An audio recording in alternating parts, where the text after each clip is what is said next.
Marc Spitz, the writer, whose book Poser has been out a bit. He was a writer for Spin Magazine, is my guest on the show today. And it's interesting because when I interviewed him the first time, I got very into his book, Poser, primarily because he was living in New York at the same time I was in the mid-'90s. At the same time that, alt comedy was sort of happening, he was doing the rock thing, going to Dunhills and partying on that side of the arts, as I was toiling away at Luna Lounge on the Lower East Side. But we had a lot of the same friends, and we lived close to each other. We probably walked past each other, in our neighborhood. He was strung out on what he was strung out on. I was strung out on what I was strung out on. But we just sort of missed each other. We even had the woman who directed and dramaturged my first show, Jerusalem Syndrome, off Broadway, was his manager. But maybe we met once. He came to my show. He told me that. But it was just interesting to talk about New York at that time. I lived in New York, 89 through 91, then 92 through 93. I lived in San Francisco, and I was sort of commuting to New York. But in 94, I moved back full on. And that's when he sort of took off. And that's when, everything sort of changed comedically with the sort of, arrival of what was the original alt comedy rooms. But, it was an interesting time, and it was an engaging conversation. We had to do it in two chunks because when I first interviewed Marc Spitz out here, I'd only gotten through half his book, and I felt bad about it. So we did that half, and then I finished his book, and I met him in New York at a hotel, and we did the other half. So it's sort of a two-parter, but not quite. So we're going back, man. We're going back to New York's Lower East Side, or New York in general. Late 80s, mid-90s. Going to talk to Marc Spitz. I enjoyed his book a lot. It's very specific, but it was very relatable to me. His trials and tribulations with his father, with drugs, and with New York City. It all resonated with me. And we kept missing each other. I swear to fucking God, he must have been right around the corner. We probably went to the same bodega. Okay, let's talk to Marc Spitz.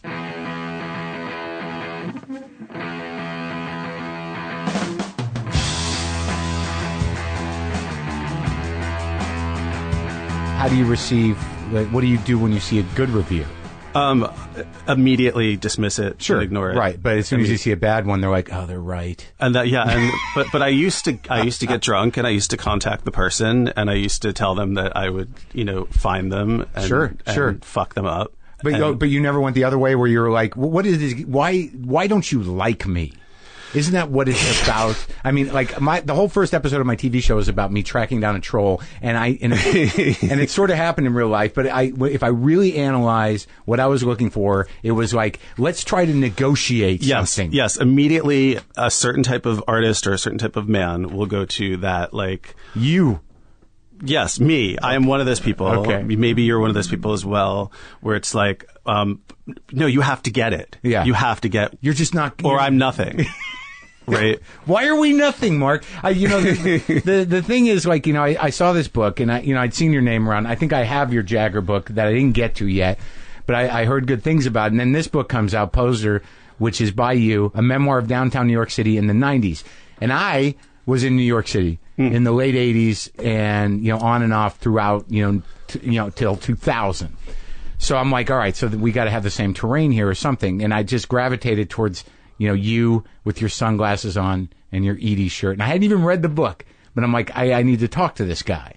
Because I felt like there's got to be something I can identify with. And then I start reading the fucking thing, and I'm about halfway done, and we're very similar in the engine region. I don't disagree with you. I absolutely agree with you. And I felt like I'm a fan of this show. Yeah. Like, I listened to it. Right.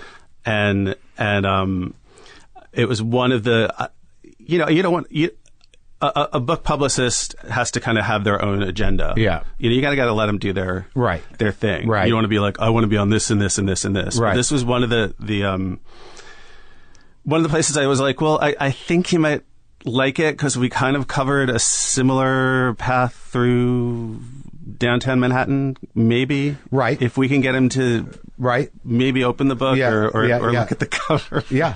But no, but then I 3 days ago, I've been sort of I'm so busy, Yeah. and I'm like, I got to figure out, where am I going to go with this guy? And then I couldn't put the book down, but not so much about downtown Manhattan. It was just about, the sort of, you're very candid about what a clown you were, but it was in the sense, it was in retrospect that the way you frame yourself as a younger person wanting to be an artist, you have a certain point of reference now where it's sort of like, well, that was ridiculous, that was infantile, that was, you're analyzing and overanalyzing your younger self to the point where I started to feel kind of bad for him. But the thing that resonated more with me than New York was this idea that, we both grew up middle-class Jews, our fathers, have problems. Yours is different than mine. But it was this fundamental lack of identity and need to somehow finish, building our sense of self. And you see it in other people in the city. Sure. Or you see it in dead artists. But that's a public identity that we've romanticized. Yes. Yeah. And they become your friends and they become your almost like your teachers. Right, but it's you know Charlie Parker or people right. I remember seeing the Forrest Whitaker right. as Charlie Parker, right. And I thought, oh well, I didn't feel any of the pain, nothing. I right. just I want that. I want to be like that. But I want to be a great artist where I walk in the room and someone's like, oh, birds in the room, birds in the house, right. Or whatever. Right, but you're basing that just by saying that about Charlie about Forrest Whitaker, not unlike me, you're basing it on almost exclusively image. That it's like, you read about this guy, you read about his life, and then there's this public mythology built around the guy. So you're connecting, like Bukowski was one of your guys. Sure. Burroughs was one of your guys. Burroughs was one of my guys. Keith Richards was one of my guys. That there are these people, and then later in the book, David Thewlis from Naked, from Naked, which I resonated too. This I'm going to buy that shirt. I'm going to buy that jacket. Do you know what I mean? Yeah, Johnny from Naked. And I did that. I mean, with anybody that, I've got to put this thing together. But the irony, Mark, is that, and I'm assuming this is the same for you too. This is all about me, this interview. For some people, that's all there is. But I had that affliction or that liability, but I also was a really hard worker. So it's like I didn't even need it because I was already doing the work. But there was an insecurity there. Already trying to get much better as a writer. Right. And already given whatever modicum of talent I was given, if you have it, if you have it. Right. So it was like a completely, so that's maybe why I was looking at it like, what an idiot I was in an affectionate way because no, it's definitely affectionate. Utterly unnecessary because I was still reading, books and learning how to write and taking my classes really seriously and got to New York. Got to New York not just to walk in the footsteps of Allen Ginsberg and Patti Smith and Jim Carroll but got to New York to be a better writer, to be exposed to the things people say on the street and be exposed to... But also to live the life. I mean, the publishing world, right. And... But the way you frame it... To live the life, yes. In the book, that, the really most of, in terms of what you see yourself in retrospect, or who you see that kid was a kid that was hung up on living the life necessary to be a great writer.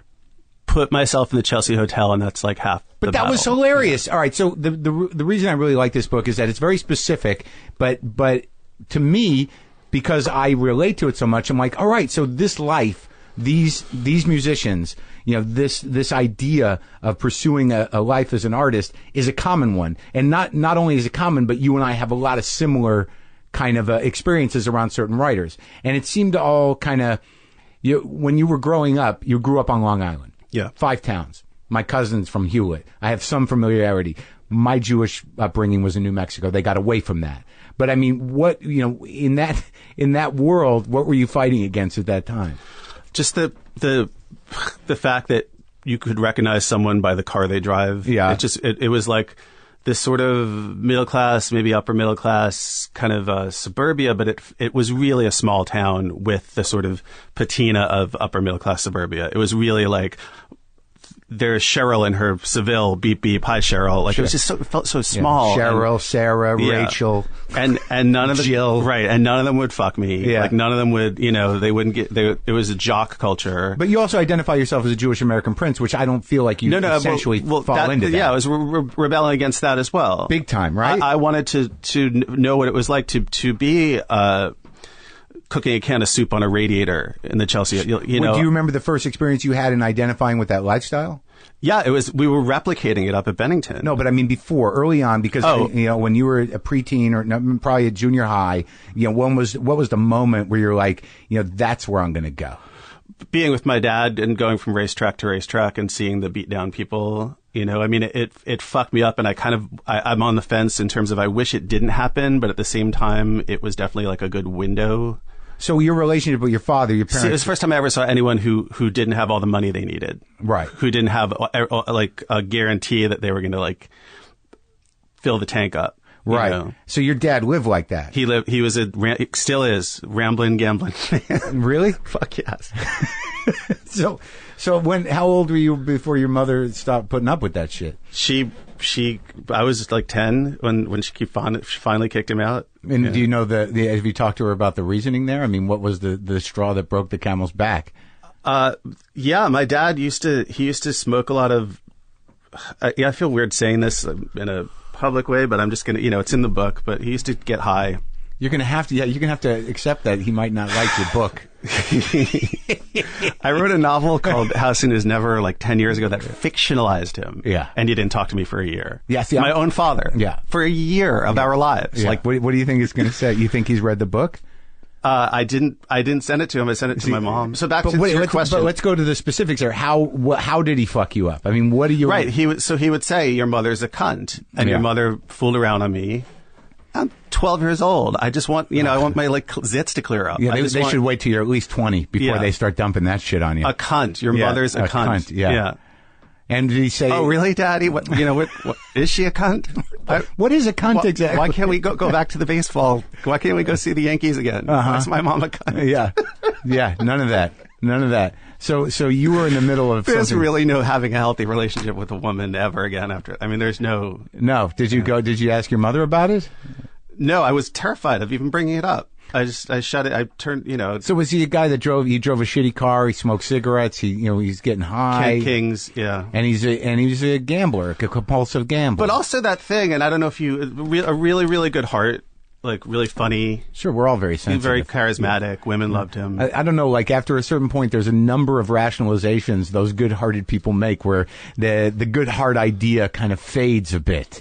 Where you're like, yeah, he's got a good heart, but at some point he's got to take responsibility for this horrendous need that he has, right? Or he could just have taken you could be a gambler. You can enjoy going to the racetrack. You can enjoy taking drugs. Yeah, sure.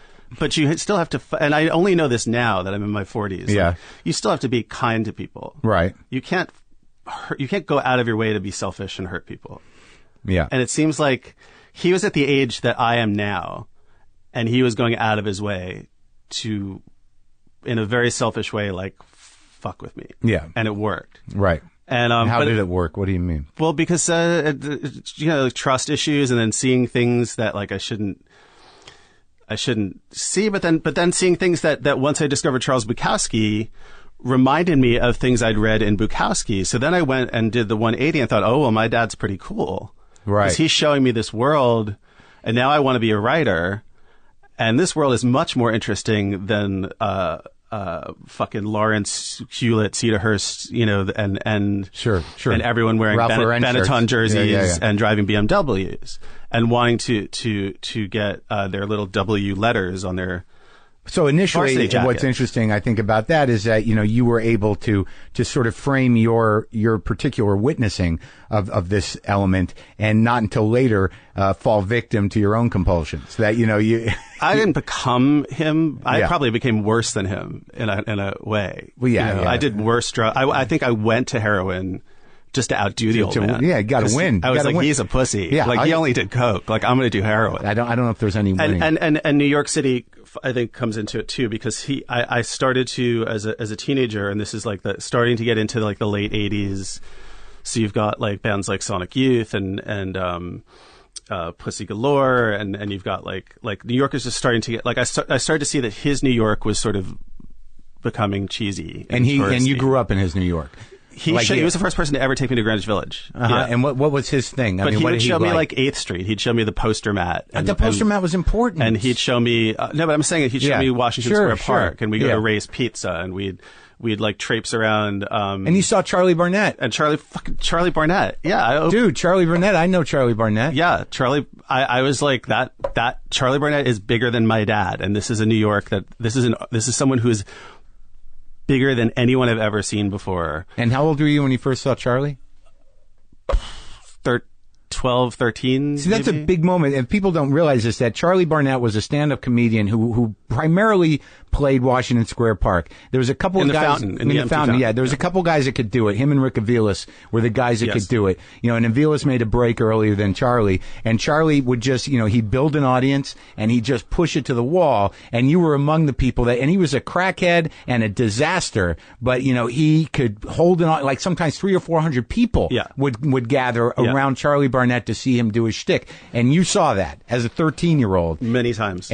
But just to look at Charlie too, the intensity and and he would stalk back and forth, kind of like Chris Rock, like on like maybe Chris Rock picked up some of that or something. A lot of people picked up something from Charlie, And how did that affect you? I thought like I can't go back to Long Island. I can't go back to where the people where this man won't play. You know what I mean? Like I want this.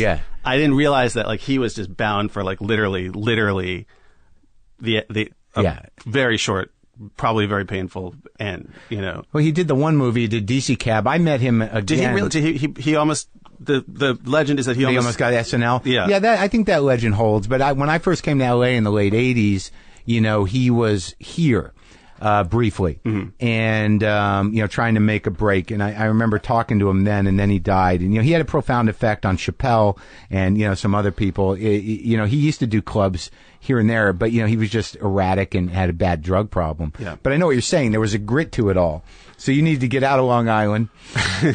And what, but the poster mat, these, like the landmarks that you talk about were like that. When I used to go visit my grandmother in New Jersey and take the bus into New York, I'd go to those places. Colony Music in Times Square was another thing. Yeah, Colony Music. Yeah, that I used to do. But the poster places were fucking insane. I don't mean to, the poster mat was great. It was exciting. Yeah. And it was like, and Flip was right across the street, and there was like Unique on Lower Broadway. Right. It was like Desperately Seeking Susan time in the city. I don't think I think that's why I love the book is I don't think people really understand unless they experience the sort of hold that New York can have, this particularly at this point in time where things sort of were changing, on your psyche. It was like really the last sort of gasp of New York as being, gritty and inspiring and everything else. And the junkies were just, by the time you got down there to live, that was almost coming to an end. Almost. I've been really lucky in my life, getting in on the very tail end of things, whether it's that New York, like New York that's not that far removed from Max's Kansas City and Basquiat and performance even art CBGB's and even like that. Right. I'm 43. Like I was like a teenager. I didn't get to see the Clash at Bonds. Right. But I got to see like other things that were like sort of in that. Right. The equally as important. Yeah. Maybe G.G. Allen. Right. Or maybe you got the tail end Clash of of Bonds. I got the shitty end of that deal. Literally. Literally.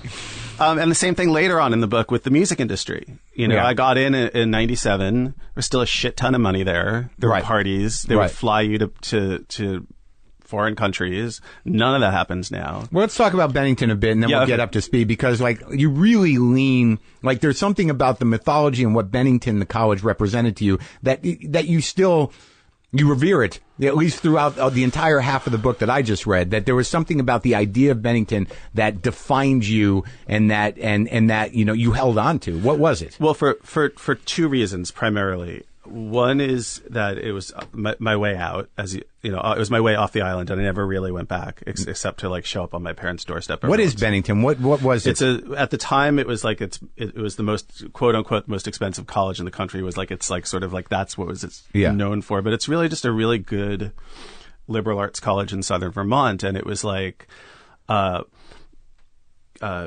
Jill Eisenstadt and Bret Easton Ellis Yeah. and Donna Tartt had all just come out of there, and they Right. were publishing these big books. Yeah. So that was kind of where I got into Sarah Lawrence, I got into Bard, I got into Hampshire. I did the whole gamut. Did you only apply to girls' schools?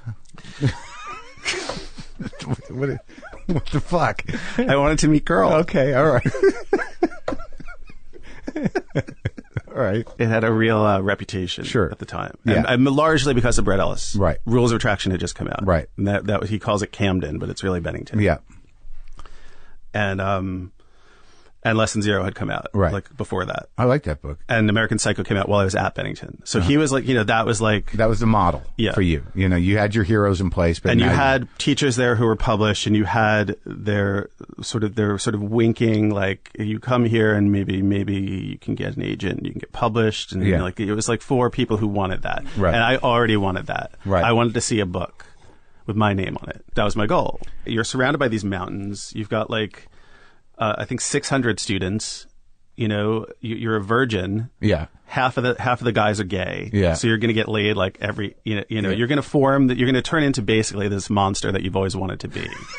Thank God for college. And then, Yeah. And then you get the whispers. It starts with a whisper, but it's like, oh, someone's got heroin. Heroin's coming. It's coming. like someone gets. But what led up to that? I mean, there were like when I was in college. I mean, ecstasy just came on the scene towards the end. But you had pot, you had coke, and you sort of go through it. But you have to be specific in when I'm talking to you in that you aspired to be a drug addict. Yeah, and when I wrote the book, I didn't want to hide behind oh, it's hereditary or Well, it might be, but still, I'm sure it is. All I wanted to do when I was 10 was smoke cigarettes. Yeah, no, I wanted to be. Yeah, I went for it. Yeah. Yeah. But, there was this weird line when someone first tied you off that, you were like, you still had an aversion to needles, at least early on. And the coke was so good in New York. And I remember that shit. They sold it next to where I lived. When you got to New York, I was living next to where you were scoring. I lived on Second between A and B, right next to that fucking doorway, just up from B. Yeah. And, there was, those Mexican dudes. Sometimes they're like, keep moving.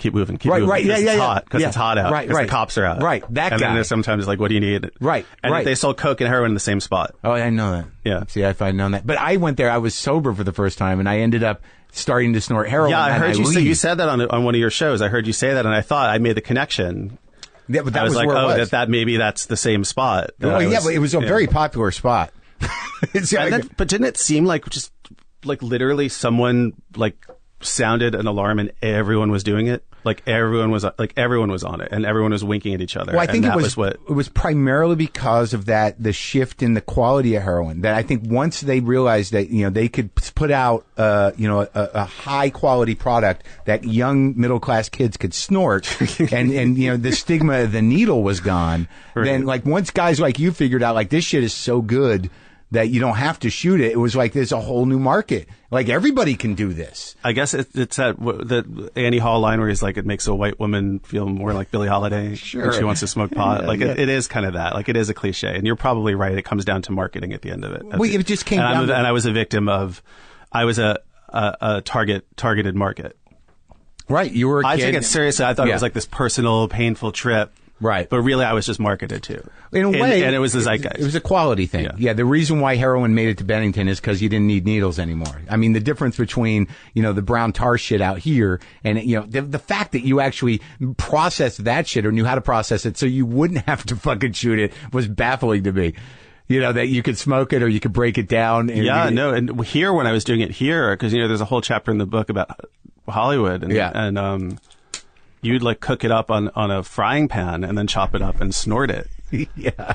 I didn't want to get AIDS. Right. I mean, that was the thing about the needles. I was just terrified of getting. But you weren't afraid of you already accepted that being strung out is being strung out. I mean, my fear of needles was more around the idea that like I know very few people that come back from that, in any full on way. That once a needle relationship begins, it's very hard to fucking come back from that.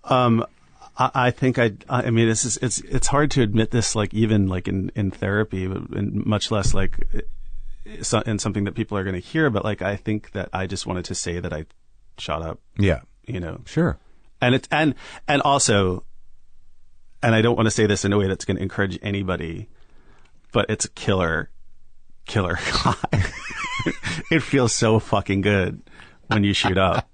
I mean, it just Really? does. You know the difference. Like, it's that train spotting thing where he just falls through the floor. Right. And the floor disappears. Yeah. Like, that's real. Yeah. You know, So in the Villa Carlotta. Yeah. Like, over in, Franklin Village. Yeah. You know, I fell through the, Yeah, and that was it. Yeah. Not so much at Bennington the first time because I think I was just scared and the adrenaline.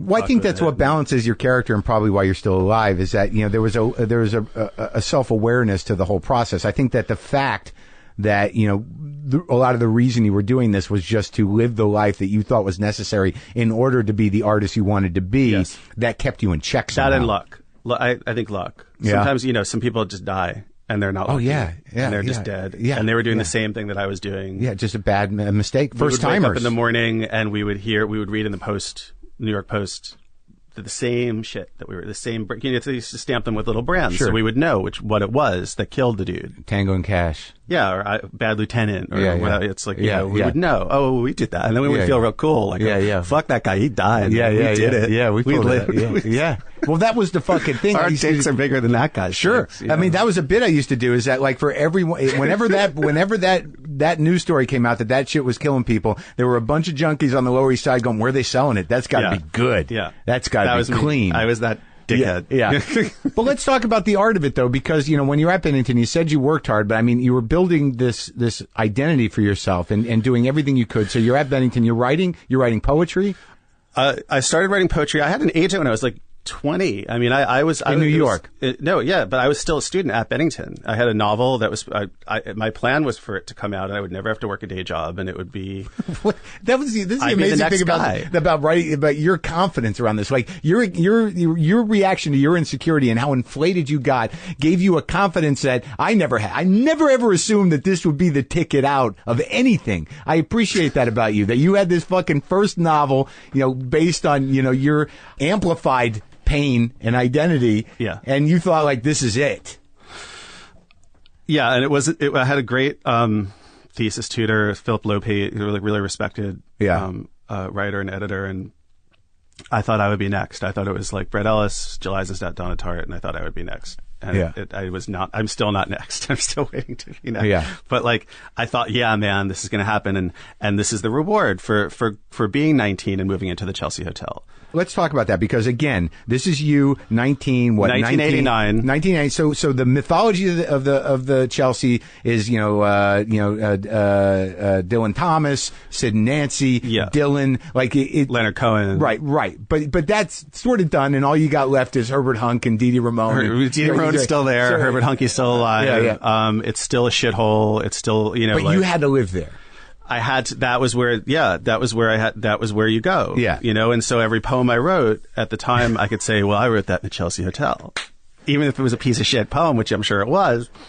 And nobody stopped me. Nobody sat me down and said, man, what the fuck are you doing? Tell me about the whole process. They paid for it. My grandparents paid for it. Because I had an internship at the kitchen. Do you remember the kitchen? Sure. Yeah.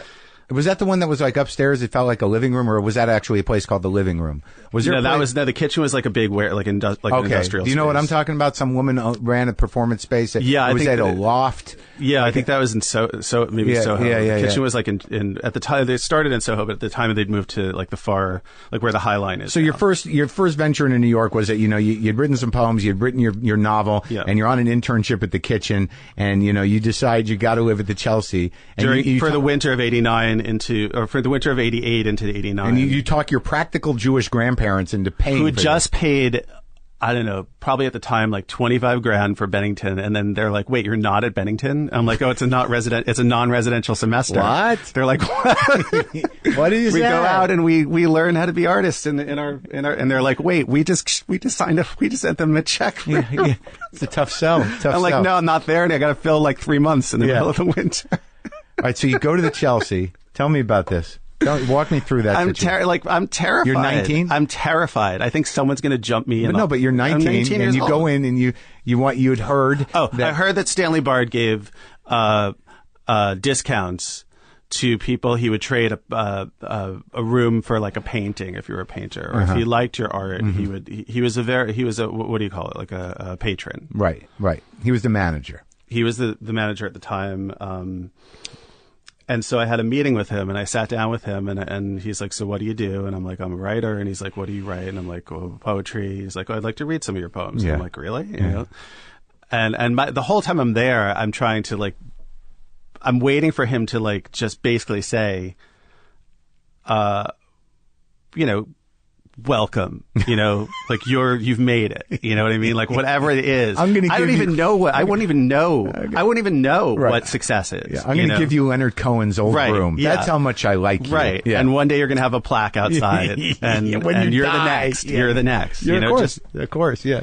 And of course he said none of that, but he did end up giving me a little bit of a break on the room. And you know, my grandparents, if I told them that I got like $20 off, they think, of course, that was success, and they paid for it. You know, it was a bargain. How was your first night there? I slept in my clothes because I was afraid someone was going to break the door down and rape me or fucking kill me, or I didn't know. I was just like, if I make it through the night and I see the sun come up and I spend one night in the Chelsea Hotel, then the second night in the Chelsea Hotel can't be as hard because there's a context. Yeah. And then by the end of the week, I'm going to be I'm going to be a Chelsea girl. Yeah, absolutely. Living in the Chelsea. And that's exactly what happened. By the end of I was taking cabs with friends just so I could be like, oh yeah, Chelsea Hotel. Yeah. You know. Yeah. And they dropped me off, and like they'd wave me in because they used to lock the door at night. They'd have to buzz you in. Yeah. And there was something, you know, I mean, I write about it in a way that, like you said, I make myself like sort of the butt of the joke, but there was also something beautiful about it. I mean, it was this gorgeous old building where so much art was made, and now they've like fucking gutted it. I don't know if you've seen it, but they're turning it into like shitty condos or whatever they're turning it into. I've been there. I'm not assuming they're going to be shitty, but it's not going to be what it was. There were things that were there for people like me and people like you to hold on that to. I think I'm not even sure they're even available. If but you come to New York now and you wanted to do what you wanted to do, and I wanted to do what I wanted to do, where would we even go? No, I think arguably, go to Ludlow Ludlow Street, that's for sure. No, you can't go anywhere. I mean, I think arguably what, you know, all of that stuff, you know, that you were there at the tail end of it. Yeah. It's fucking over, dude. And that's why it's all gone. It's all American Apparelized now. Yeah, and it's all restaurants, and it's all like and all it's the safe, and it's fucking completely safe. All the people that used there's to no risk. Well, you can't. People who work in the city can't even afford to live in the city. Tulsa, Oklahoma is New York now. Anywhere is New York now. The internet is New York now. You don't have to go to New York to be in New York now. I guess what I'm trying to get at in talking to you is that, you know, that feeling of wanting to hold on to that. You know, of wanting to live that way, you know, against the momentum of where culture was going. Even when you talk about your roommate with the hypertext business, I kind of remember that bullshit too. Yeah, he was really into DJ Spooky. Yeah. And, but that wasn't what, you know, what resonated with us. So when did you started taking the hits? I mean, you had this big dream and you moved to New York with your novel. You know, at some point, when did you realize you were just, you know, turning into a strung out person who was holding on to a dream, you know, versus, you know, on the brink of something? I got like dropped by my agent. That's what I was after. Yeah. It didn't happen. And I found myself in Hollywood, and that didn't happen either. Like that didn't happen in a so much more humiliating way because, you know, there's so much more at stake, you know, going to,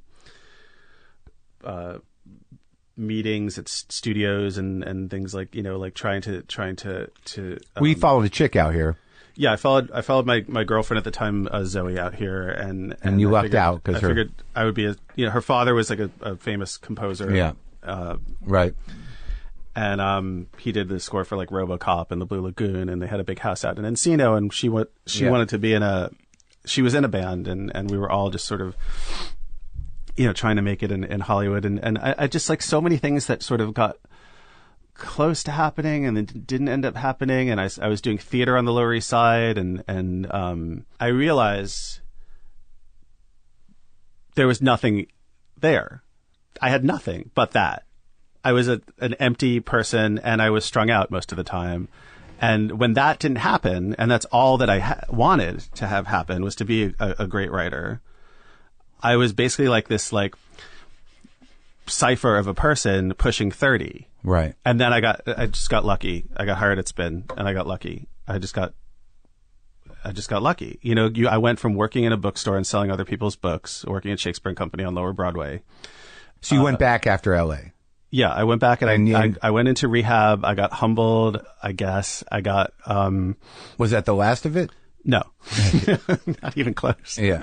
But, so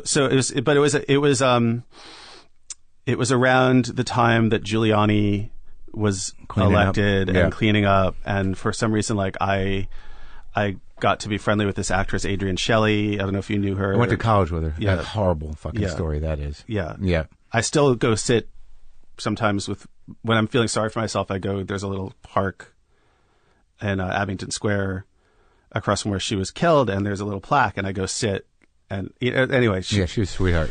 There are some things that help me start to figure it out. Right. And she was one of those people. When you went to rehab, so you're out in L.A. and how bad did that get? I mean, were you shooting that tar or what? It wasn't. Yeah, I was shooting it, but it was also like I was wandering around, walking, getting into cars with strange people because I thought they had drugs. Things like I was doing things that you end up on the side of the road. Doing you did things that you shouldn't be. And LA can be the loneliest fucking place in the world. Especially when you're out there just walking. Yeah, and isolated. It's not New York. New York's like a big friend. I thought being an ex-junkie was cool. Like I thought being like that in 1992, the first time I gave up heroin, I listened to, there was a song that Fishbone did called like Pray to the Junkie Maker or something like that. Yeah. And I thought, oh man, all that shit's behind me, and it's like, I was a person who developed this like pathological attachment to identities that weren't really mine. No, I get it. I get it. But it's... And one of them was being clean also. Sure. Like I rose above it. Now I got a story to tell. Yeah. Or just, I just do marijuana maintenance or just have a cup of coffee. Well, but I'm just trying to be myself. Because I think what you did here, for me anyways, as a guy who's reading your book, was that you gave a voice to something that I thought was very specific and almost unique to the point where I didn't want to talk about it. And you talked about it. Yes. Which is that, there's an ongoing heartbreak of the feeling of never being able to accept yourself or fit in. Now, and sort of like moving through identities like a fucking hermit crab moves through shells. Even at Spin, which was literally the first time I saw my name in print, literally the first time someone gave me money to write, literally the first time I was writing things that got the attention of other agents, and I started writing books. Yeah. I wasn't myself. I became my byline. I became what I thought Nick Kent or Lester Bangs would be. Yeah. So you still couldn't. You were in Almost Famous. Like that was like I took my cue from that. Right. For like I wanted to. Most of the people there would like go to Subway for lunch and sit in the conference room. Yeah. And talk about old Neil Young records. Yeah. Whereas I would go out and do like speedballs with rock stars. Yeah. Yeah. Because I wanted to be that guy. I wanted to be that guy, the one guy on staff who is like Gonzo. Yeah. Living it. Yeah. Sure. Like I got a story. Yeah. You just went to the concert. And no fucking rock star is more badass than me. Yeah. And I'm gonna drink you under the table, and I did drink them all under the fucking table. What a prize that is. And she can... So that's the second half of the book. All right, well, that's good. But... And then the end of it, the resolution is to just finally try and just let. And it's the scariest thing in the world. It's the fucking scariest thing in the world to not know at almost 40 who you are, what kind of man you are, and knowing that, and you start to feel you're halfway done. Yeah. I was on a plane coming back from Austin. And, turbulence can't bring a plane down, right? But it feels like it can bring a plane. Dude, I travel constantly. Yeah. And during takeoff, when the noise changes, I'm like, well, this is it. This is how I'm going to go. So there was one, fall and out of the fucking sky. I was like, this is it. This is how I'm going to die. It's going to be plane crash. And I thought, I don't know who's dying. Oh, really? I don't know who's being lost here. Sure. And that was the moment where I knew that I needed to change. It's fucked up. It's fucked up to feel like you're going to die and not even know, like, right. Who are they going to bury? Right. Who are they? Who is that person? Right. Not know yourself at all. You do know one thing, right, is that, there's some part of you that is so afraid of everything that you didn't, let that guy live, right? Like a lot of guys who do fucking smack, and a lot of guys that push the envelope. Like for me, and I don't know if you had this, when I started doing drugs and living that life and aspiring to being an alcoholic or a drug addict, I always thought like, well, if I ever lose my mind, then I got to pull back. Like there's this line, and then one day you're like, I crossed the line. I'm in a hotel room with pirates, and someone stole my shit. And how am I different than these fucking people that I thought I had one? I'm not an artist anymore. I'm a drug addict. Yeah. But it's somehow or another you've met guys that have killed that part, that have killed themselves without dying. I started to realize how much I was fucking up my career too. Some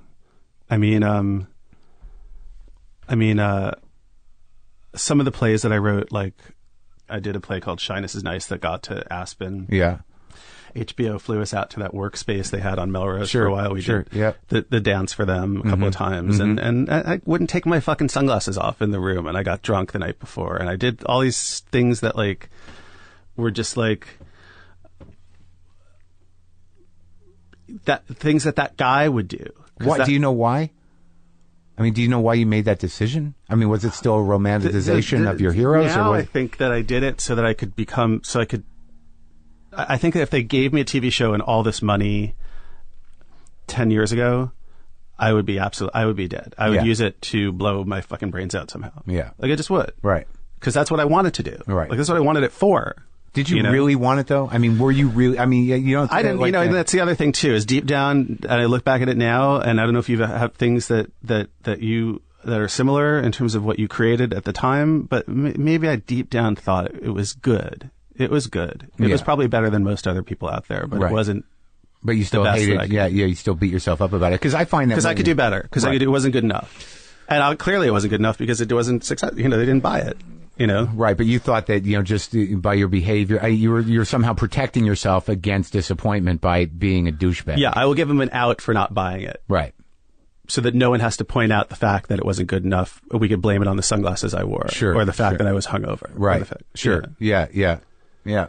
But I regret it. I do. I regret it because I would have a lot of money right now, or if maybe it'd be all gone. Maybe. And I regret it just because because I have a lot of regret. I mean, that's kind of what I. So what now, outside of this memoir, I mean, you wrote a book on Bowie, you wrote a book on Jagger, you've written plays, you've written these shows, you do all right for yourself, right? Yeah, I mean, this is my like seventh book. I'm working on another one.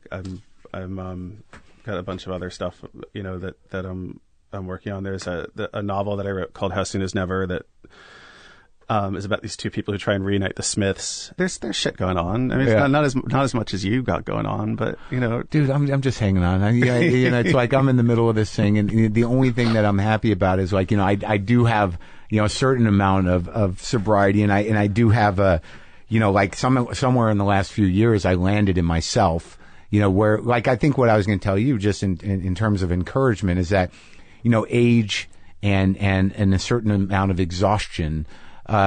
Forced me to eventually, for about 80% accept myself.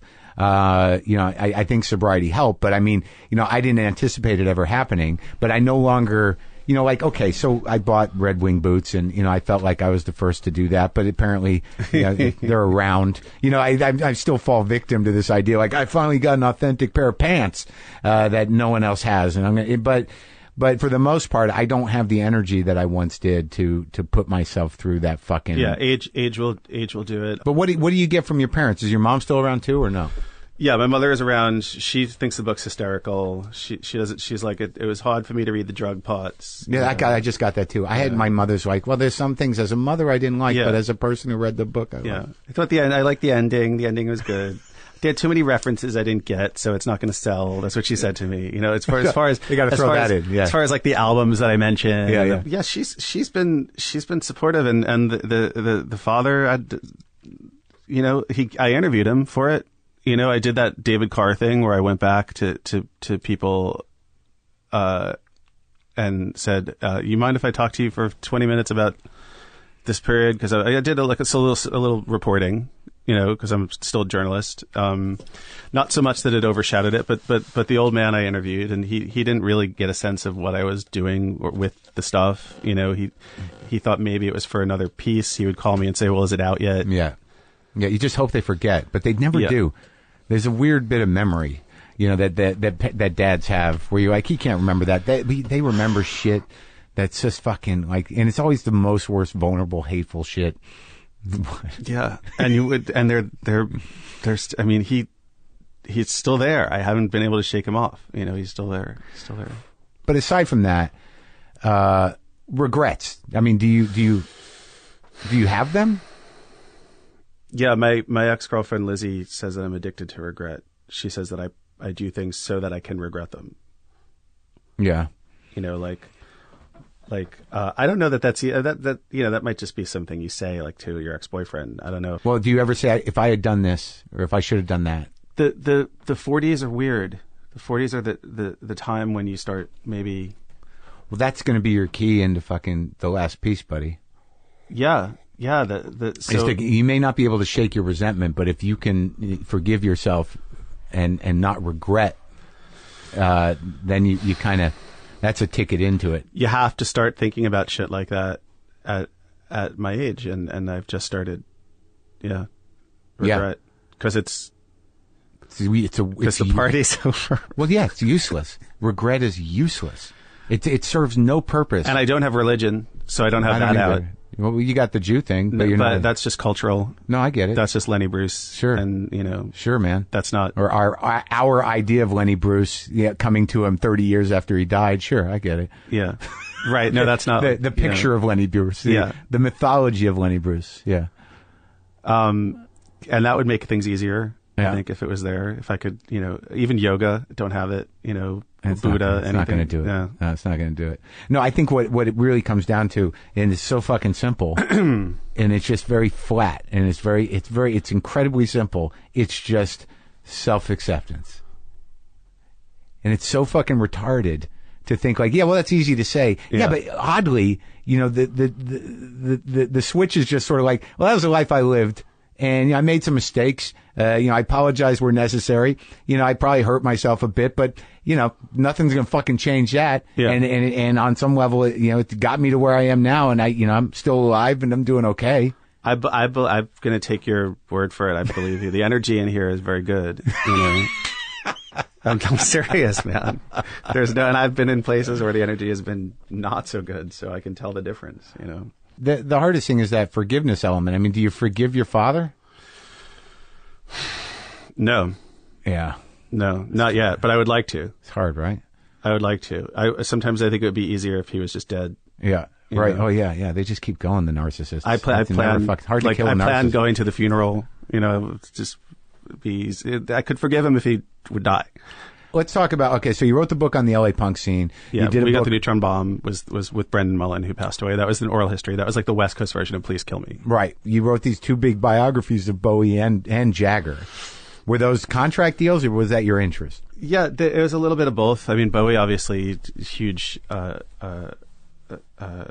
fan, and it was great to just meet these people and hear these stories from the kind of Warhol people who hung around with him in the early days to just people who made music with him, Carlos Alomar and people like that. But those books were, those books were Did you talk to Bowie? Part paycheck books. No, they were write-arounds. They were I didn't talk to Mick Jagger, I didn't talk to David Bowie. Did you, in the research, what did you find out that really resonated with you, as a guy who worshipped the guy? Well, that was the thing, is that you get to see them as, you get to see them a little bit more because you live with them. If you're writing a biography of someone, you kind of live with them. You get to see them a little bit more as just people, and then Bowie was out of the public eye while I was writing the Bowie book, and he'd been sick. So I got to sort of see a little bit of when I would hear stories about people who interacted with him and how he wanted to quit smoking, but he couldn't quit smoking. I got to see a man, you know what I mean? Yeah, as opposed to this fucking deity, right? Who was basically like one of the best and probably the most interesting rock stars who ever lived. Yeah. Ever lived. You know? Yeah. The Jagger thing was more like me being again. That was like, we're going to pay you got a little flack for that. Did you? You got some flack for it, right? For the Jagger. Yeah, because people thought it was like an answer book to the Keith Richards book, which it totally fucking wasn't. Yeah. I mean, I love that Keith Richards book, and I love Keith Richards, and I wasn't like. But I thought, okay, if they're going to pay me money to do this book on Mick Jagger, I don't want it to be like, these cats who wrote like 4 different books on John Lennon and 3 books on Mick Jagger, and now they're writing a book on George Harrison. Right. I want it to have like a little bit of a point of view. Yeah. And my point of view is that Mick was like cooler than we think he is. Yeah. But just between you and me and everyone who's listening, like I wasn't, like I was writing this, like kind of moonlighting, writing this at the same time. Yeah. Because I was like, who gives a shit, really? Yeah. But people can tell. Yeah. I mean, people know when you're writing a book and you're thinking, who gives a shit, really? And they don't buy it. Didn't sell that well? Not that well, no. Sometimes you have to write a book, especially the way that but you worked hard on it, whether your heart was in it or not. You did your work, and there's part of you that feels like here's another word of advice. You want some more advice? Yes. When you have the thought to go, write all this down for you before I go. When your impulse is to go like, yeah, I didn't really want it, just don't say anything. Oh, you mean like I should? Just, because no one gives a fuck. It's just true. Like that cuts both ways. All they want to hear you say is like, yeah, no, I had a really good time, like, and it's really not that hard to do. I mean, it's true. No, but the weird thing is like you're compelled to be honest. All right. So, I have that same compulsion, but there's a time and a place for that kind of honesty. And if you're just honestly going to sit there and beat the shit out of yourself in front of people that ask you mundane questions. I know. Yeah, it is. It's perverse. Here's a great example. This is my father. I'm with my father.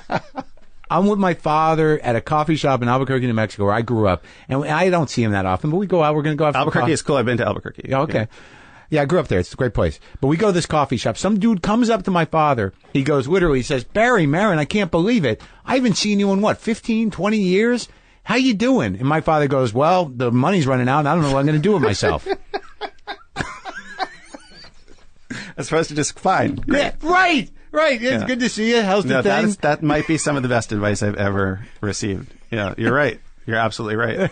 And in this business, absolutely, it's probably even more important. It's just, it's hard to do it because you just want to. I don't even know what the point. I can't help it. It's hard, dude. Yeah. I mean, either you want to take a shot at them or you want to trivialize what they do. I've burned so many fucking bridges. Like so that. Many. Well, we have that same magic. There's certain people that can say one thing that people will never forget and it'll fuck them forever. And then another person could say it and they're like, oh, that's just him being him. I'm not that guy. When I got fired from Spin in 2006, I was like waiting for the calls to come in. Because I was like, I was pretty flashy. I was like, I got a lot of attention. Yeah. And none of I didn't get a call from Blender. I didn't get a call from Rolling Stone. And then I started realizing like, oh, right, I was at Pianos and I told the editor of Blender that it was a piece of shit magazine. Right. You were just being honest, right, Mark? Look, we both know. I know it's your job and everything, but it's garbage, right? You just got to shut the fuck up. Yeah, sometimes. Yeah. That's true. Well, you're doing the work. You're doing it. You're doing it Marc Spitz style. Thanks, Mark. I mean, like I said, I'm a fan of that. I got mugged finally last year. Yeah. I know. Ironically, I was 42 years old. I made it through. In the book, you're like, it's going to happen. Yeah. Yeah. I got 42 years old. I was with do you know the writer Sloane Crosley? She's like, I was walking down the street with her on fucking 11th Street in front of the Quad. Yeah. Like literally like the most gentrified. Really? Oh, really? Right there? And I got mugged. We both got mugged. At gunpoint or knife point? They said they had a gun. I don't know. The cop. I mean, yeah. And we're shaken up. Yeah. But obviously we just gave them the money and they left. And it was like the best scenario if you're going to get mugged in Manhattan. Right. I didn't even see the flash. It was a good mugging. It was a polite mugging. Yeah. They even called her ma'am. Yeah. Nice. Yeah. Thank you, ma'am. Now move on. Yeah. And so, but then it started it just naturally, the adrenaline, you start shaking and so I walked her home and she lived a little north of me on the west side and I didn't know what to do. So I was walking home to my apartment and now the city was just like evil. Yeah. Everyone was like fucking gonna kill me. Yeah. And so I put your podcast on. And it was like that, like, you know, like I don't know you, like, Yeah. but I know your voice. Right. And it was like that, like, sort of thing Yeah. that I'm actually grateful to. Like, it brought me back into like a, like, less primal place because you were just talking to some comedian about, Oh, you know, good. like, Good. so I'm here to help, man. Yeah. I always thought if I ever got to like meet you again, I would tell you that, because that was like, yeah. I'm glad I was there. 42 for you. years old, walking with another published writer, like, down 11th Street. Yeah, in this day and age. You know, Yeah, see, there's a little of the old New York you miss. I took my eye off the ball. I wasn't street smart, I guess, or maybe I'm not anymore. But What were you going to do? Cross the street? I should have. Yeah, I mean, I could have. I don't know. Yeah, she says it was because I was carrying an umbrella. I had like a plaid umbrella, Yeah, and they were like, they "We're gonna focused get right the in guy that, with the plaid one. Get him. Not a $3 one. No. The $5 umbrella. No, it was a London fog. Yeah, he's committed They're to like, that umbrella. Let's get that guy. He's a guy that doesn't leave umbrella places. Yeah. All right, so that was part one, and then part two, because I wanted to make sure to be thorough with this guy, because I hadn't finished his book and I loved the book, so I wanted to finish up this interview. So this part takes place in a hotel room in New York City, in the second part of our conversation, the second conversation. You know, when I last talked to you, I'd only gotten through, I think, most of your college years and the beginning of the heroin addiction and you floundering in Hollywood. You didn't get the professional junkie. Right, professional junkie part. But I think there's something interesting, because there's something, you know, in that I don't understand, which is, you know, I came to music crit really late. Like, it didn't play a part in my life. And I don't know why. It just wasn't on my radar as something relevant, but it's obviously a portal into a broader cultural crit that is important. But by the time it was you starting got to become that by the time I got into it. And because how'd you get the opportunity at Spin? I didn't want to be a rock journalist. I wanted to be a rock journalist for Spin. Like, because I didn't want to write because Rolling like Stone. you know, along with the rest of the theme of the book, you were seeking identity. Because their writers sounded the way that I thought, and not the way that the people around me sounded. All right, so now that's the thing. You know, now that the romantic element of it, you know, is in place, and you're managing drug addicts. So right, I'm back in Shakespeare and Company. I'm not getting published anytime soon. I'm checking bags. I'm doing dope. You know, I'm sure I'm about to be fired. Even my girl, we split up. Yeah. You know, so I was just like couch surfing. And there was this, like, I think it's called like Sessions at West 57th Street or something like that, where it's like Fiona Apple and Beck and all these people would sort of do these live shows for a bunch of connected industry motherfuckers, you know, and like I think PBS broadcasted or something. Right. Like, kind of remember that. So I got into that, and then I saw my friend Ron Richardson, who was a buyer at Shakespeare and Company, and he said, I said, hey man, what's going on? Because I've been fired at this point. Yeah. And he's like, I'm at Spin now. Yeah.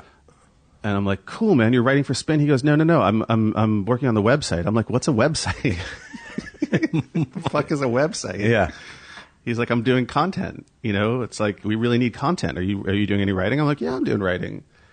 I don't know. What's content? You know, I don't know what the fuck, you know?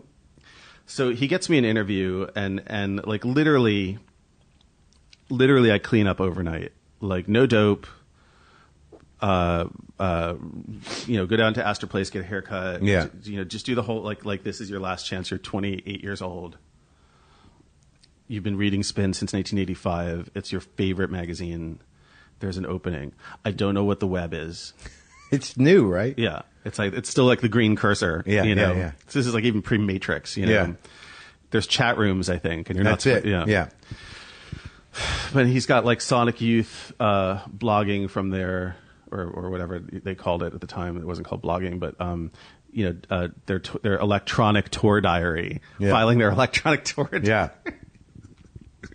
And it's as ground floor as it gets. I think the Pitchfork had just started, maybe a year before. Mm-hmm. This is like early '97, and so I get there and I get in the door and I look around and then I realize that like we are as low on the totem pole as we're like the people in the basement on Enlightened. Yeah, you're an know? experiment. Yeah, like no one says hello to you.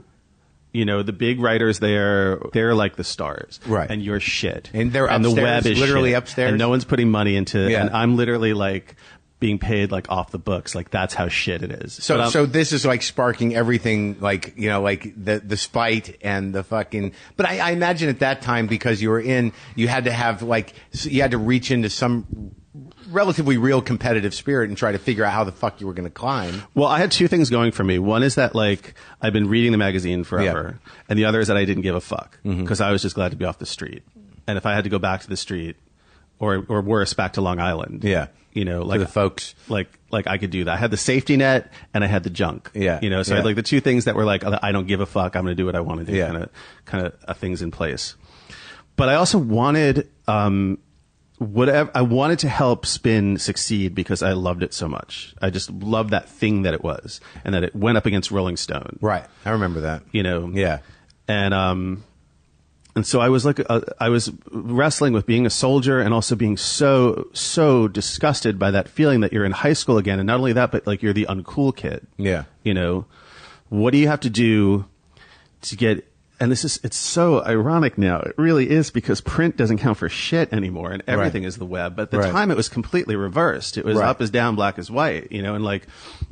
But it's interesting because the reason you like Spin was that it was a shift in the paradigm of how, you know, music was understood and culturally relevant. Writing about like Fela and Miles Davis and Steve Earle and now, you know, here you were in what seemed Black to be Flag and but what you were in what seemed to be like, you know, the sort of the weird temporary and there were people in like Minutemen t-shirts and like, you know, Charles Aaron was there and he was like, he just interviewed Bob Stinson, and Sia Michael was there and she just interviewed Biggie and he just died, and like there were people who were like in that world legendary already, you know, but they were upstairs. We weren't even on the same floor.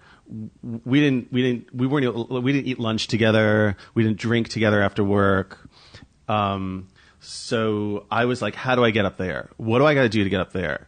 And ironically, the way that I finally got up there is that this editor, Dave Moody, was writing a piece about ex-junkie chic, and he was looking for a junkie to do some reporting. And he goes, he summons me up there and he goes, don't freak out, but I heard that you do heroin. And I'm like, no, man, I don't do that. I just want the job, man. I need a good job, man. Yeah. Am I getting fired, man? And he's like, I need someone who knows about that scene to do some reporting. I'm like, oh yeah, I know about the scene. Yeah, I'm down. Yeah, that's heroin. I'm on it right now. I'm nodding right now. Yeah. And like, I guess that's a really beautiful irony, because that was my in. And once like, you know that, cause you're still around, man. It's like, once they open the door, man, all they got to do is open the door a little bit. Yeah. And the good ones, that's all you need. Yeah. You know. And by 1999, I was writing, like literally a year and a half later, I was writing cover stories.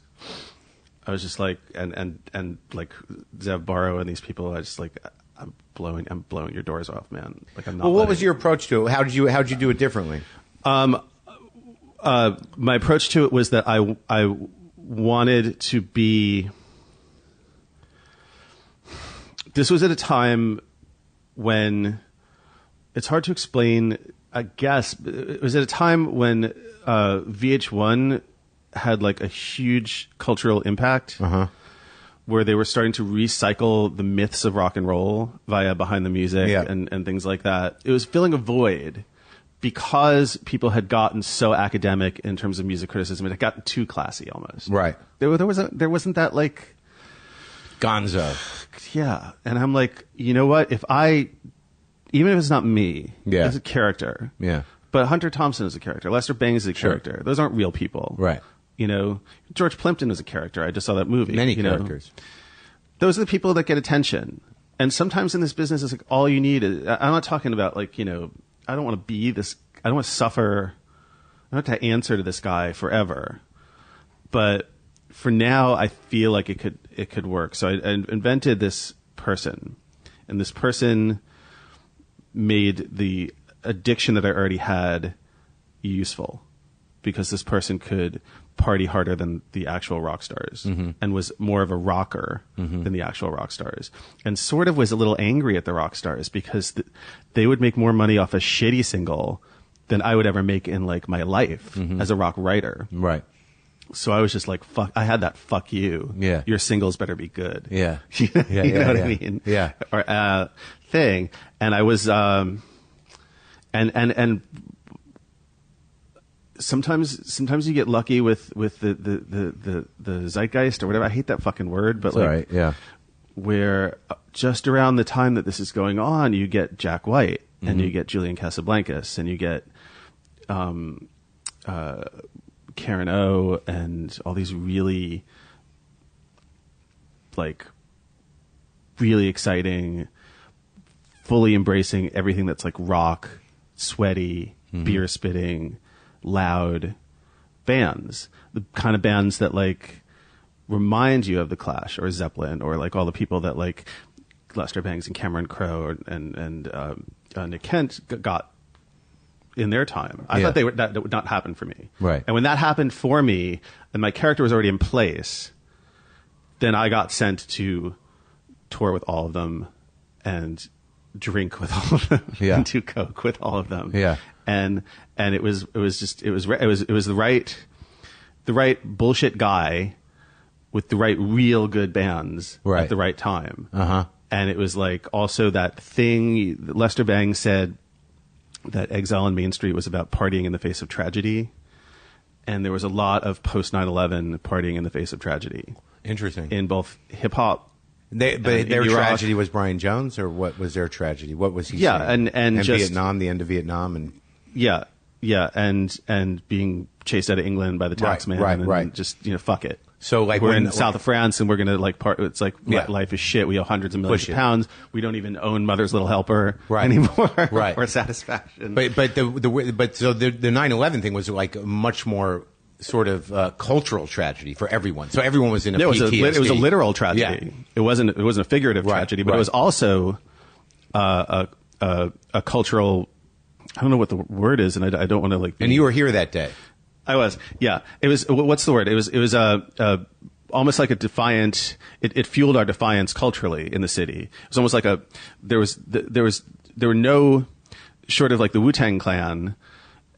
I don't know how you feel about John Spencer Blues Explosion, but there's not a lot of like really great bands here. And then it seemed like there were dozens and dozens of them in the fall of 2001, and people were paying attention to them. And we were like, and I'm not just talking about the Strokes, I'm talking about like the Who playing at that show, the Garden, that October. I'm talking about like rock and roll helping rebuild the city. Yeah. And in a way, this country. Yeah. And I felt like I was a tiny, minuscule component in that because I was writing at a rock magazine and because I believed in the power. That power. And all you have to do now, I mean, you watch that Who shit on YouTube, you still get chills. Yeah. Or Bowie doing America by Simon and Garfunkel, opening the show. Anyway, so after that, like literally after that, like I almost I subsumed into that character that I invented because it was easier to be numb. It was easier to be somebody else. Right.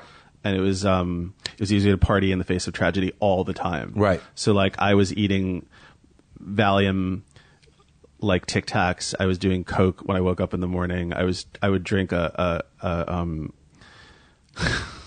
half a pint of Jim Beam before I even left to go to a bar. Right. It was like, and I told Saya, my boss, I'm like, I said, send me anywhere. Yeah. I don't give a shit. Yeah. Just keep me working. Yeah. Keep me on the road. I went to Australia. I went to Sweden. I went to Paris. I went to Orlando. I would go fucking anywhere. Yeah. Because I didn't want.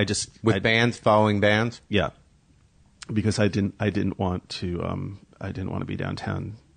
I couldn't. So that's what defines your style and your approach, and you were. It was like a sad synchronistic. It moment. Locked me into this guy that I never fully intended to be. Right. It locked me into the guy I was pretending to be so I could get ahead at spin. So you crossed the line. And the only thing that unlocked me was Elizabeth, my girlfriend at the time. How long did it take? About a year. Before you hit the wall? She was persistent. Yeah. I was getting into fights in bars. But you were doing big stories. I was still writing well. What was the best story you ever wrote during that time? What is the moment where you... I've been told that it's the profile and spin about Ryan Adams. I've been told by people who've read my stuff in Spin. And the irony is that Ryan was doing all the same things that I was, you know. I think why it was good is because it was written in a way, there are two stories that I am very proud of because they were written in a way that I imagined Lester and Cameron and Nick Kent wrote stories, and in a way that increasingly was not the way that the business was encouraging people to write stories anymore. Which was now you listened to albums in conference rooms in record companies because people were stealing music. Right. And you got an hour with a band. You didn't get to go on tour with a band. Right. And you didn't get to hang out with a band in various cities over months. Right. And the Ryan Adams story, I was in the studio with him in New Orleans. I was in his apartment in New York. We were drinking in 2B, that bar. Yeah. The cop spot, like right up the street. We were speedballing together, you know, but it made for a great story, and it made for a notable story because nobody at fucking Rolling Stone, David Frick wasn't writing stories like that. But that whole model was gone. Yeah. You didn't go on the bus anymore. Right. You know, I went on the fucking bus. Yeah. I went out with Guided by Voices. You know, I drank with Guided by Voices. Who could survive that? Yeah. I went out with the Strokes, you know. I stayed up all night with the Strokes. That was another story. It was like 6 cities. That was my Almost Famous story. You know, they were Stillwater. But now, okay, so let's talk about this in retrospect, because now you're how old? I'm 43. I'm 49, and I feel the same way you do. But I mean, I didn't take the risks that you did, you know, in order to service this spirit. You know, I don't want to call it an ideology, but this passion, you know, to chase this dragon. So now, as an older guy, now you've seen the arc of it, and you've seen, you know, that people have died for it, and even the people that didn't die for it, you know, when they should have, you know, eventually died of it. You know, what do you feel now? Alone. I feel like you remember that HBO documentary on supermodels who get older and they don't get invited to as many parties anymore because they're not beautiful anymore in the same way. They didn't do the smart thing and become a trophy wife. Yeah. I feel like when I get to the shows or when I get the work, I feel comfortable because I'm able to do it now and just enjoy the music and the spirit. I don't need the to live it, the handicaps anymore. But the irony is that I don't get to the shows as much as I need to, because there's no spin sending me to the shows. There's no, I do a couple of pieces for the New York Times a year, but like there's really no infrastructure anymore. The irony is that once I figured out how to do this without, you know, living it, the monkeys and the feather boas and the bells and whistles, there wasn't shit to do. You know, they're like, oh, great, good for you. You're not dead, but like we ain't got no work for you. You know, is it still out there though? Is the spirit still out there? What do you think about these kids? What do you mean, like the Brooklyn kids? Whatever they are. Well, what do you think about them? What do you think about the 20-year-old comics who are, you know, are well, like, you have to take the hit, Mark. I take it every morning, man. I mean, that's because, you know, because there's no other way to frame whatever you feel about those kids other than like kids today. Okay. Okay. It's easier for me than it is for you because I'm the fucking Marlboro man. Yeah. I'm like the John Gotti. Yeah. I'm the thing that doesn't exist anymore. But I'm There's just not going to be young rock writers, right? Well, I'm just there ain't no place for them to write except in their bedroom. I'm just sort of the cool professor, you know. Like, I could see myself easing into that if I could. But the network. I'm not good at networking. The one feeling I have, see, this is the weird thing, is that what you grow to learn, whether there is rock writing or not, or whether the spirit still exists, is that, you know, either these kids are going to survive it. You know, they're going to take their hits. They're going to go up and down. Some of them are going to become huge. Others are going to get opportunities. They're going to think they're huge. You just see these cycles of success and failure. And the only thing that matters in the long run is this tragic persistence of not being able to do anything else. And at some point you have to say, like, that's okay. I'm tired. I wish you the best of luck. Did you ever think about getting a job? No, there's nothing. After a certain point, there's no plan B. Right. Because I would be fired by Yeah, no, you're not prepared to do anything other than teach, maybe. So are you going to work in a restaurant? I think I'm going to teach. I'm going to try and sock some money away. Hopefully, my novel will get, the movie of my novel will get made. I'll get, another book deal. I'll be smarter because I'm not fucked up. And that's like, I don't have a plan. I'm kind of fucked because what I invested in, but you like being what I fucked. invested in, Yeah. the whole culture, Yeah. and the medium, Right. is over. But is the spirit of rock and roll still alive? On a good day. Not in you, but I mean, can you look out and say, like, I still have hope for what made me feel alive is still out there, and it's still. Can you be sort of empathetic enough to say, like, maybe another band will lead these kids down this path? I don't know. I think I'm damaged. Like there's this band called Savages, right? Yeah. And they're on Matador, and they're supposed to be the shit, and they were the shit in England last year, and now they're the shit this year. And I listen to them, and all I hear is Susie and the Banshees. Like I'm one of those guys now. Yeah, it's been done. Yeah. I'm fucked. Seen it. Yeah. No, you're not fucked. Look how grouchy Morrissey is. All Morrissey is now is a grouch. Whereas he was Jesus to me, and now he's just like this. They he's get like, old. He's the old lady complaining about the humidity. Yeah, I know. So that happens. But I think what you're realizing and what I realized a while ago is, like, after a certain point, it's just sort of like, I'd like to not die broke, and I'd like to have health insurance. I would like to have all that. Yeah. I would like to have, I don't want millions of dollars, but I would like to have like a little bit of like, not fuck you money, but like, please leave me alone money. Yeah, like, I don't have to work right now. Yeah. And I would like to have some semblance of respect from other people and self-respect. And I think part of the reason why I wrote the book is because I'm not cool anymore, and I want, if I have a child and he ever acts up and thinks I'm a pussy, I want to shove it in his face and be like, read about daddy. Read this motherfucker. Yeah, he'll be like, you're old. Yeah, and when I thought that I was going to marry Elizabeth, I thought, like, God, our kids are going to be either they're going to be so cool or they're going to be so pissed off because we can be like, oh, yeah, well, we met Nick Cave, so fuck you. Yeah. Go to your room. But the sad thing is none of those names are going to matter to your kids. No, I don't think, I don't think REM matters to kids anymore. Yeah, definitely or not. U2 in the same way. No. It's impossible to wrap your head around that because growing up in the 80s, like that was, Yeah, but this is really just sort of generational, dude. Whether or not you can frame it however you want, that it's all over. But, when it comes right down to it, it's a generational thing.